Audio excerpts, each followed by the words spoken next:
Di era itu sih yang terkenal mungkin banyak yang negatifnya menurut gue ya, kayak korupsi, kolusi, nepotisme. Terus kayak ada pembatasan-pembatasan, orang itu kayak nggak boleh bersuara, ada pembatasan partai politik. Hashtag reformasi di korupsi ini bisa kita katakan adalah salah satu bentuk ketidakpercayaan atau krisis kepercayaan masyarakat terhadap pemerintah. Karena DPR ini membuat undang-undang secara suka-suka gitu, jadi KPK ini dilemahkan. Nggak hanya undang-undangnya aja yang dilemahkan, tapi juga rancangannya juga janggal gitu.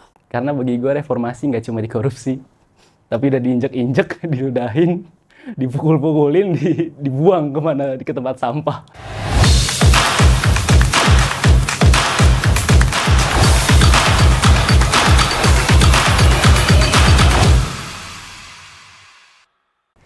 Halo, nama gue Rifka Anissa dari Fakultas Dakwah dan Ilmu Komunikasi, salah satu universitas di Jakarta. Asal gue dari Tangerang Selatan. Oke, halo, nama gue Izam, gue dari Fakultas Ilmu Sosial, gue asal dari Bekasi. Halo, nama aku Salsabila. Sekarang aku sebagai mahasiswa di salah satu universitas negeri di Jakarta, dan aku asli di Jakarta. Halo, gue Zahra Pramuning Tias. Sekarang gue kuliah di Fakultas Matematika dan Ilmu Pengetahuan Alam, Prodi Pendidikan Biologi. Gue tinggal di Jakarta, tapi aslinya di Bogor. Gue ngerantau dan gue ngekos sekarang. Halo teman-teman semua, kenalin nama gue Atsal Prasetyo, biasa dipanggil Atsal. Sekarang gue lagi menjalani kuliah semester 5 di salah satu universitas di Jakarta di Fakultas Komunikasi.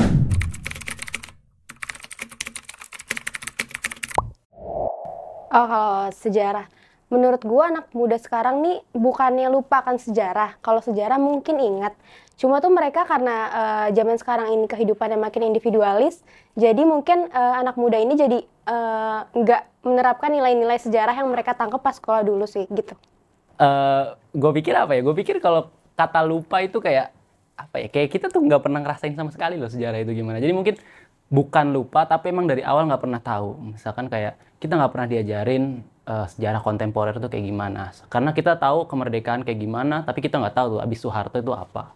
Itu yang paling gue lihat sih dari anak-anak muda, dari generasi gue ya.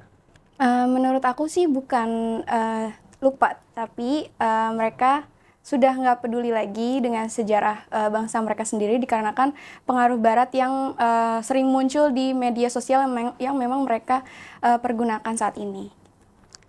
Kalau dibilang anak muda itu lupa atau nggak peduli sih kayaknya enggak ya, karena kan di era banyaknya informasi ini justru anak muda itu lebih gampang gitu dapat informasi tentang sejarahnya. Tapi mungkin yang berbeda itu sudut pandang anak muda. Kayak kemarin nih ada isu-isu yang mungkin luput gitu loh di pemilu misal, kayak jadi mereka nggak tahu nih isu-isu yang pernah melingkupi satu orang, tapi mereka itu nggak tahu nih isu yang udah kasus yang pernah dia lakukan tuh kayak gimana. Mereka bukan yang nggak tahu atau nggak peduli, tapi mungkin capaian informasi mereka itu nggak cukup gitu lah. Kalau misal dikatakan lupa atau tidak peduli, mungkin saya pribadi menjawab tidak. Karena sejatinya kita juga sudah diajarkan perihal apa itu sejarah, bagaimana terbentuknya Indonesia, bagaimana kemerdekaan Indonesia itu terjadi. Itu semua sudah dipelajari di sekolah dasar, sekolah menengah, bahkan sampai sekolah menengah ke atas. Nah, tetapi yang kita bisa ketahui bersama bahwasanya yang dilupakan dari sejarah ini adalah esensi dan substansi di dalamnya. Sehingga nilai-nilai perjuangan yang sudah dilakukan oleh pahlawan terdahulu, para pejuang terdahulu, itu dilupakan oleh para pemuda, sehingga para pemuda ini tidak bisa mengaplikasikan nilai-nilai perjuangan yang sudah diajarkan oleh para pejuang terdahulu.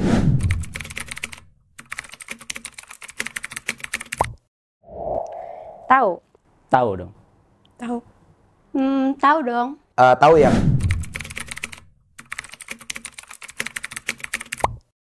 Mungkin pelajarannya mau udah dari SD atau SMP ya. Cuma baru ngeh kayak pas kuliah deh tentang arti reformasi itu gitu. Gue tahu reformasi itu mungkin waktu zaman gue SMP atau SMA gitu. Waktu itu aku tahu, mungkin nggak tahu pasti seperti sekarang, tapi sekarang sudah lebih banyak tahu karena mungkin sudah banyak belajar di masa perkuliahan ini, tapi sudah tahu reformasi dari aku SMA.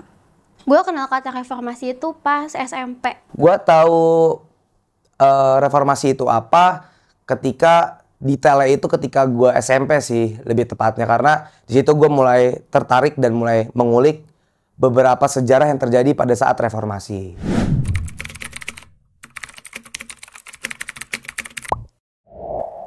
Sebelum reformasi itu ada era Orde Baru, era Presiden Soeharto. Di era itu sih yang terkenal mungkin banyak yang negatifnya menurut gue ya, kayak korupsi, kolusi, nepotisme, terus ada pembangunan yang gak merata cuma di Jawa doang, terus ada penembakan misterius, Petrus, hal-hal negatifnya sih yang gue tangkap. Terus mungkin yang positifnya swasembada pangannya lebih stabil daripada sekarang, terus ekonominya juga lebih stabil daripada sekarang. Apa ya, mungkin karena gue terpapar oleh media sosial, ya gue tahu akhirnya reformasi itu tahun 98 terjadi. Karena gue lahir 4 tahun setelah reformasi ya, jadi gue pikir apa yang gue tahu itu berdasarkan dari buku ataupun dari media sosial yang ada, atau dari cerita-cerita orang tua. Tapi yang bisa gue simpulin dari apa yang gue tahu itu, pengalaman-pengalaman itu, gue pikir ada beberapa hal. Misalkan satu, gue tahu sebelum reformasi itu represi terjadi di mana-mana. Kedua, terjadi sentralisasi kekuatan politik dan ekonomi. Dan yang ketiga itu, yang terakhir, bagi gue terjadi apa ya, pembatasan kebebasan sipil. Itu yang dari cerita-cerita orang-orang di sekitar gue atau media atau buku. Itu sih. Pada masa itu sebelum reformasi itu ada Orde Lama dan Orde Baru. Pada masa Soeharto itu sering terjadi nepotisme, korupsi dan juga pelanggaran hak asasi manusia. Dan juga krisis moneter pada tahun 97 waktu itu juga mempengaruhi keadaan di Indonesia yang makin buruk gitu. Kalau ngomongin sebelum era reformasi, berarti kita ngomongin era Orde Baru ya. Berarti kan kalau ngomongin era Orde Baru nggak jauh dari eranya Pak Soeharto gitu, kayak dimana ada represivitas, terus enggak demokrasinya pun demokrasi terpimpin gitu ya, lebih ke patron dan juga klien.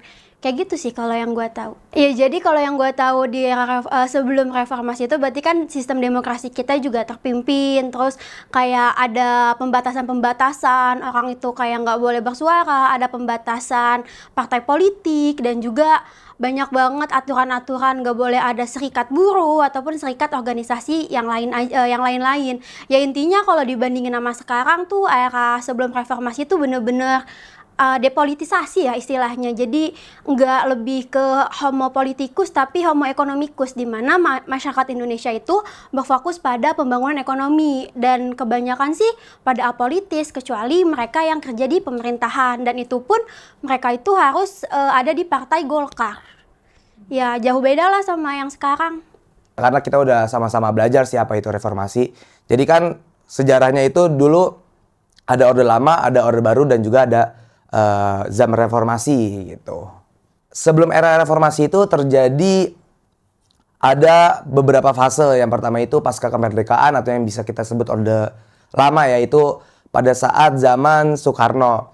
Setelah itu diganti kepada zaman Soeharto, yaitu Orde Baru, yang dimana di dalam Orde Baru tersebut terkenal otoriter atau otoritas dari gaya kepemimpinan Presiden Soeharto.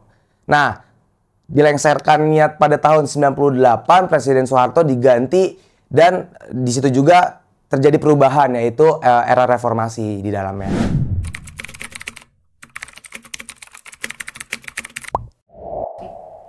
Tahu. Tahu dong. Tahu. Tahu dong. Tahu ya?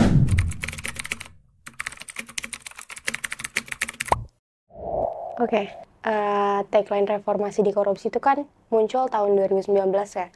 Pas ada demo berjilid-jilid dari mahasiswa terkait dengan revisi UU, KPK, dan beberapa undang-undang lainnya.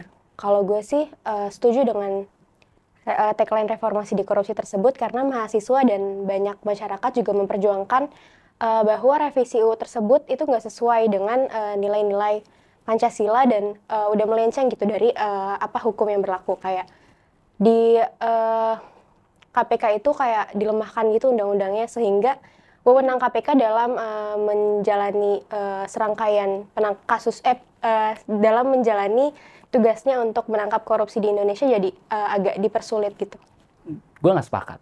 Karena bagi gue reformasi nggak cuma di korupsi, tapi udah diinjek-injek, diludahin, dipukul-pukulin, dibuang ke tempat sampah. Udah bukan lagi di korupsi. Sepakat ya, alasannya karena DPR ini membuat undang-undang secara suka-suka gitu, jadi KPK ini dilemahkan. Contohnya undang-undang pada saat itu KPK tidak bisa menyelidiki kasus ini secara gamblang gitu ya, jadi ruangnya itu terbatas, dan juga nggak hanya undang-undangnya aja yang dilemahkan, tapi juga rancangannya juga janggal gitu. Setahu gue tuh tagline di reformasi di korupsi kan muncul tahun 2019 ya, di mana ada banyak sekali tuntutan mengenai undang-undang, dan menurut gue sepakat sih, karena banyak banget sekarang undang-undang ataupun rancangan undang-undang yang bikin arti reformasi itu jadi kacau gitu, di korupsi dalam istilah kayak pelemahan KPK, terus enggak disahkannya undang-undang tentang kekerasan seksual, terus ada beberapa pasal yang bermasalah di RKUHP. Terus sekarang kayaknya sih udah mulai lagi ke dui fungsi ABRI ya, karena kan ada beberapa yang dari militer itu dikasih jabatan gitu loh di pemerintahan. Jadi gue setuju banget sama tagline itu. Untuk tagline reformasi di korupsi, gue pribadi setuju. Karena kita melihat berkaca dari kejadian di tahun 2019, itu terjadi demo besar-besaran di beberapa titik, salah satunya di Jakarta yang menjadi pusat penyampaian aspirasi dari seorang pemuda, buruh tani, bahkan para orang tua sendiri. Karena di dalamnya itu para pemerintah melakukan tindakan pengambilan keputusan, tetapi di situ merugikan beberapa golongan, dan dianggap oleh para masyarakat keputusan yang diambil itu hanya mementingkan beberapa golongan, sehingga reformasi tersebut bisa dianggap mementingkan hanya beberapa pihak gitu. Jadi diangkatlah hashtag reformasi di korupsi, itu salah satu bentuk ketidakpercayaan masyarakat kepada pemerintah.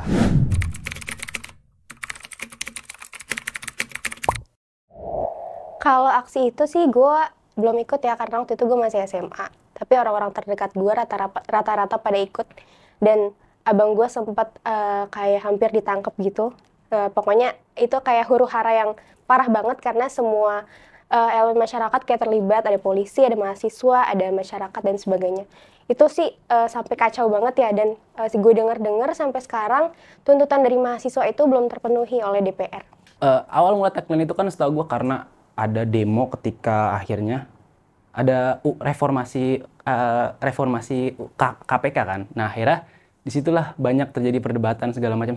Cuman yang terjadi akhir-akhir ini dengan adanya MK ataupun dari represi di mana-mana, Haris Fathia dikriminalisasi, gue pikir reformasi itu udah nggak cuma ngomongin soal di korupsi aja. Ini nggak cuma ngomongin korupsi, ini kayak balik ke Orba aja gitu, balik yang tadi gue bilang, adanya sentralisasi kekuasaan, adanya korupsi di mana-mana, terus juga adanya represi dan pembatasan kebebasan sipil. Itu sih. Ya, jadi pada saat itu aksi reformasi di korupsi ini mahasiswa dari berbagai daerah itu melakukan aksi, dan juga aksi itu tuh tidak membuahkan hasil yang baik dari pemerintah. Jadi di tagline itu tuh di tahun 2019 kan rame ya, banyak banget tuntutan-tuntutan, dan ada dua nih tuntutan. Yang satu itu ada 5 tuntutan yang diutarain sama perkumpulan BEM di Jakarta. Waktu itu ada beberapa kampus di BEM-nya di Jakarta ini, dia tuh ada 5 tuntutan. Terus beberapa nggak lama di luar Jakarta itu ternyata BEM seluruh Universitas Indonesia atau BEMS itu dia juga bikin 7 tuntutan. Nah beberapa tuntutan yang gue tahu itu ada tuntutan untuk membatalkan rancangan undang-undang KPK. Intinya itu, poinnya itu di undang-undang tersebut ada poin yang bisa melemahkan KPK, seperti ketika KPK akan melakukan penangkapan harus Dewan Pengawas atau Dewas ini harus mengetahui. Dan ada kasusnya juga, kasusnya itu Harun Masiku itu gagal tertangkap nih gara-gara ada indikasi Dewan Pengawas ini ngasih tahu ke Harun Masiku kalau akan ada penangkapan. Terus gue juga menyoroti bahwa rancangan undang-undang tentang kekerasan seksual itu belum disahkan. Itu ada tuntutannya untuk sahkan rancangan undang-undang kekerasan seksual. Ada juga tuntutan untuk mensahkan rancangan undang-undang perlindungan pekerja rumah tangga atau PRT. Selain itu sih yang gue tahu ada juga tolak ataupun batalkan rancangan undang-undang tentang ketenagakerjaan, karena di rancangan undang-undang ketenagakerjaan ada banyak banget pasal yang nggak berpihak kepada para pekerja. Sebenarnya hashtag reformasi di korupsi ini bisa kita katakan adalah salah satu bentuk ketidakpercayaan atau krisis kepercayaan masyarakat terhadap pemerintah. Sehingga disitulah muncul mosi tidak percaya kepada pemerintah. Nah, di hashtag reformasi di korupsi ini adalah salah satu upaya bagaimana kita mengetuk hati para pemerintah melalui media massa. Karena penggunaan hashtag tersebut itu adalah salah satu kita menyampaikan aspirasi melalui media sosial sih teman-teman.